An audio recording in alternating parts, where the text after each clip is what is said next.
Leaders are very unique people. They have a very simple distinction, and that is their thinking is different. Leaders do not think like followers. Leaders used to be followers, all of them. But what made them cross the line was a certain mentality that kicked in somewhere. Something happened to them that made them think differently. And I normally call that attitudes that influence people. If you want to be an impactful personality, you have to develop certain types of thinking and perceptions that change the way you see yourself and see the world. I call this the spirit of leadership.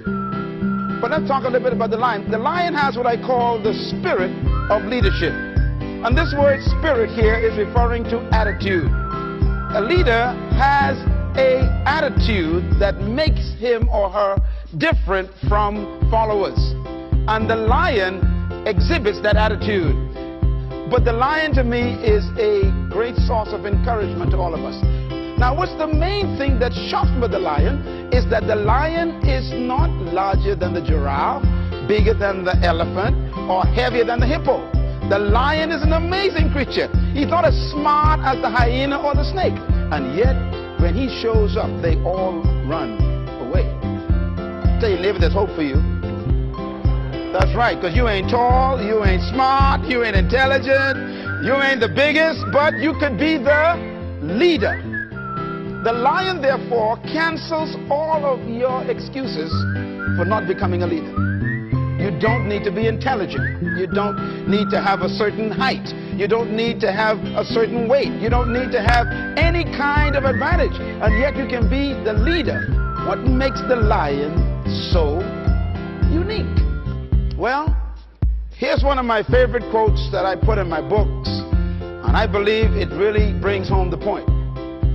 An army of sheep led by a lion will always defeat an army of lions led by a sheep. And the answers to that dilemma is this: because leadership can transform cowards into violent warriors.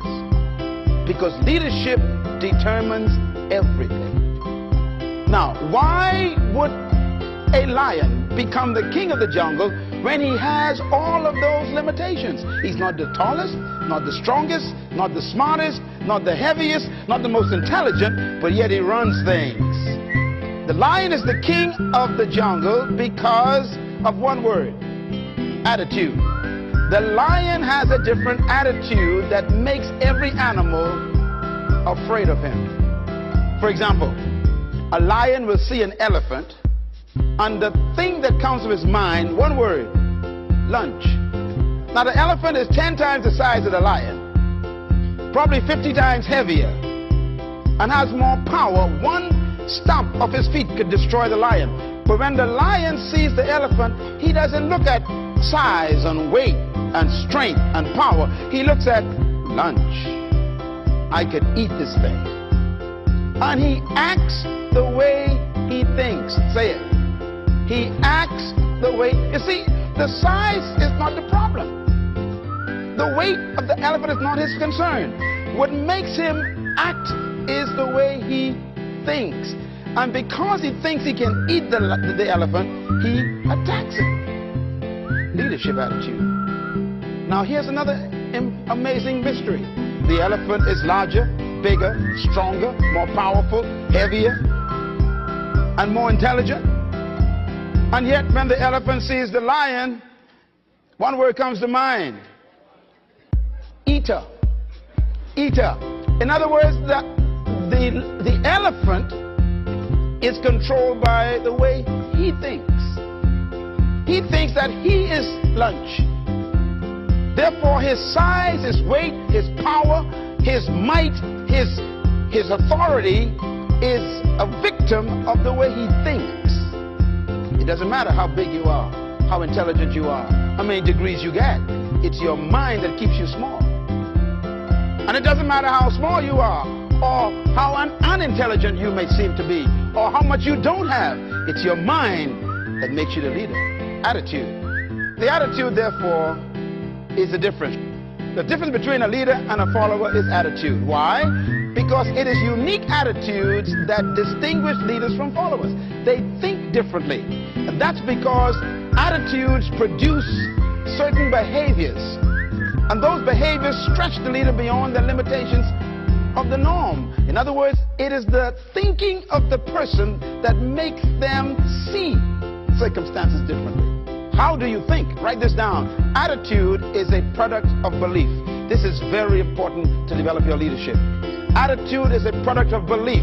You cannot have an attitude beyond your belief. So your attitude comes from your belief system. The lion is the king because of what he believes about himself. What he believes about the lion, the elephant, and the giraffe. He believes that they are lunch, and he believes he can eat them. His belief system controls the whole situation when they meet. Life is what you think it should be. That's exactly what you are right now. You are what you thought you should be. And if you don't like who you are, you got to change what you think you should be. That's how leaders are born.